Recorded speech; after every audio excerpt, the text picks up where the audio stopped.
मियांवाली की तहसील पिपला का नवाही इलाका हरनौली में जनरल सेक्रेटरी मुस्लिम लीग नून सरगोदा डिवीजन हुमैर हयात खान रोकड़ी की अंताक कोशिशों से ग्रिड स्टेशन मंजूर हुआ। ग्रिड स्टेशन से तकरीबन 2 लाख की आबादी पर मुश्तमिल इलाके मुफीद होंगे। हरनौली में ग्रेड स्टेशन के क़याम से हरनौली और गिरदोनवा की आबादी तकरीबन 1.5 से 2 लाख आबादी मुस्तफ़ीद होगी। इसके अलावा हरनौली अर्बन, रूरल और यहाँ पर वोल्टेज के जो मसाइल हैं वो हल होंगे।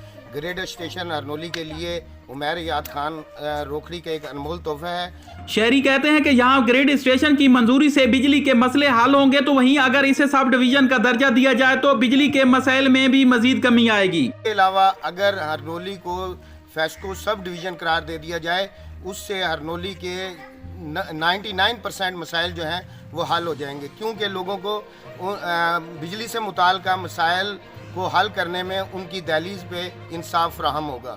लिहाजा हम पुरजोर मुतालबा करते हैं कि हुमैर हयात खान रोकड़ी फौरी तौर पर हरनौली को फेस्को सब डिवीज़न का दर्जा दें। हरनौली विचमी बाला समेत बहुत से इलाका जात के शहर के 90% बिजली के मसले हल होंगे। बिजली के वोल्टेज और लोड शेडिंग में भी मजीद कमी आएगी।